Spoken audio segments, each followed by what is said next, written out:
Hello viewers, আজকে আমরা শিখব কিভাবে খুব অল্প সময়ে একটা ন্যাভিগেশন মেনু বানানো যায়। তো চলুন শুরু করে দিই। আমি প্রথমেই একটা HTML ফাইল nav.html নামে একটা HTML ফাইল আর nav.css নামে একটা CSS ফাইল ওপেন করেছি, আর এখানে সেই nav.html ফাইলটা এখানে ওপেন করছি। আচ্ছা, তাহলে চলুন আমরা শুরু করে দিই। প্রথমেই আমি বেসিক স্ট্রাকচারটা করে নিলাম আর ডকুমেন্টের নাম আমরা দিয়ে দিলাম ন্যাভিগেশন। সেভ করলাম, এখানে ন্যাভিগেশন চলে আসছে। আচ্ছা, আর আমাদের এই সিএসএস ফাইলটা এইচটিএমএল ফাইলের সাথে লিঙ্ক করে দিই। লিঙ্ক করার জন্য এখানে নামটা দিতে হবে nav.css। সেভ করলাম। আচ্ছা, এইবার আমি বডিতে একটা nav এলিমেন্ট করে নিলাম, যেটাতে আমরা বুঝবো যে হ্যাঁ এটা ন্যাভিগেশন আমাদের। আর একটা ইউএল, যার মধ্যে এটা এলআই থাকবে, ভিতরে এ থাকবে, এরকম 4টা ট্যাগ করে নিলাম। আমরা প্রথমটার নাম দিয়ে নিলাম হোম, আমরা পরটার নাম দিলাম অ্যাবাউট, এরপরটার নাম দিলাম আমরা কন্ট্যাক্ট, এবং এরপরটা গ্যালারি। সেভ করলাম। তো আমাদের এতটুকুতেই আমাদের HTML এর কাজ শেষ। এবার আমরা CSS এর কাজ শুরু করে দেবো। আমাদের প্রথমে আমরা যেটা করে নিব সেটা হচ্ছে সব কিছুতে আমরা মার্জিন 0 দিয়ে নিব, প্যাডিং 0 দিব, আর box sizing border box. Save করলাম। এবার আমাদের যেই চেঞ্জটা দরকার ছিল চলে আসছে। তো এখন আমরা একটা জিনিস যেটা করে নেব, যেই এই লিঙ্কগুলোর নিচে যেই আন্ডারলাইনগুলো আছে এগুলো সরা দিব। সেটার জন্য আমরা এটা ইউজ করব, আর এখানে আমরা লিখে ফেলবো যে টেক্সট ডেকোরেশন নান। সেভ করলাম। আমাদের আন্ডারলাইনগুলো চলে গেছে। আর বাই ডিফল্ট আমরা যেই কালারটা দিয়ে দিব টেক্সট কালার ইনহেরিট। আচ্ছা, ইনহেরিট মানে হচ্ছে যে এই ট্যাগের যে প্যারেন্ট এলিমেন্ট আছে সেটার যেই কালার দেওয়া থাকবে, তো ওই কালারটাই ন্যাচারালি চলে আসবে। আচ্ছা, তাহলে এই ট্যাগটাকে আমরা নিচে নামিয়ে দিই, কারণ আমাদের এটার কাজ শেষ। এইটা নিয়ে আর আমাদের চিন্তা করতে হবে না। এবার আমরা আমাদের মেইন যে ন্যাভিগেশনটার ডেকোরেশনে চলে আসি। আমরা প্রথমে যে ন্যাভ এলিমেন্ট আমরা করে নিয়েছিলাম ওইটার উইথ দিয়ে নিব 100%। সেভ করলাম। কালার দিব FFF। ছেড়ে দিয়ে আমাদের টেক্সটগুলো এখন দেখা যাইতেছে না, কারণ কালারটা সাদা হয়ে গেছে। আমরা ফন্ট ফ্যামিলি দিলাম সেন্স সেরিফ। আচ্ছা, আমি আপাতত এই কালারটা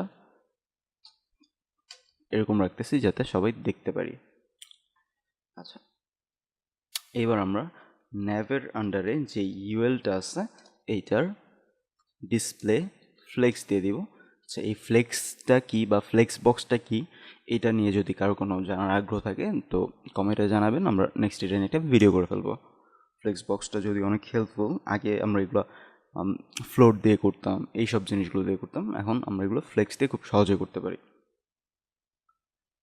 জাস্টিফাই কন্টেন্ট সেন্টার।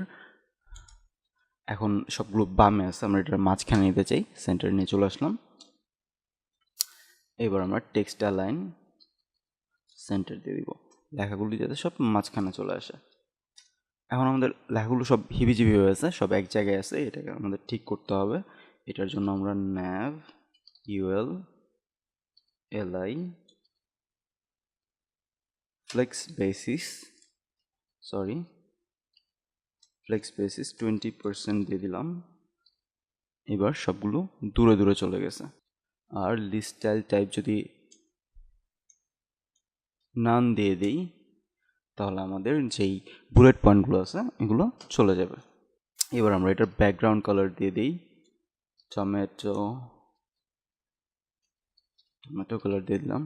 আচ্ছা, এটার ব্যাকগ্রাউন্ড কালার টমেটো হয়ে গেল, কিন্তু খুব চিকন হয়ে গেছে। তো এটা আমাদের বড় করার জন্য হাইট দিয়ে দিলাম, হাইট 40 পিক্সেলের মতো দিয়ে দিলাম।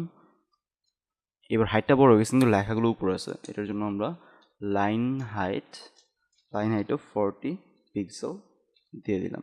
এবার লেখাগুলো মাঝখানেও চলে আসছে। এবার দেখেন, এবার যদি আমরা এটাকে টেক্সট কালারটা ঠিক করে ফেলি তাহলে এটা হোয়াইট টেক্সট চলে আসছে।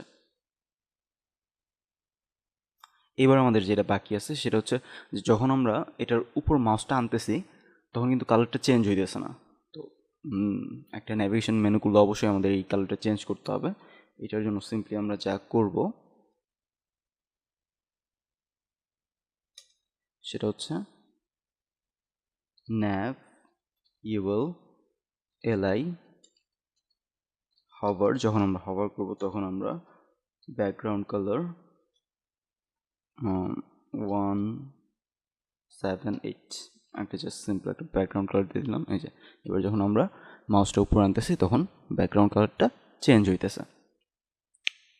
তো ভিউয়ার্স, আমরা দেখলেন যে খুব সহজেই একটা নেভিগেশন মেনু করে ফেলতে পারি।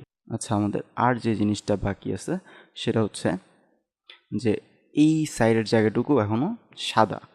এটার জন্য আমরা সিম্পলি কী করে দেব যে এই যে ন্যাপটা দিয়েছিলাম এইখানেও এই সেম কালারটা, টমেটো কালারটা ব্যাকগ্রাউন্ড কালার হিসেবে দিয়ে দিব। বিজিসি টমেটো, এবার পুরোটা এই কালার হয়ে গেছে।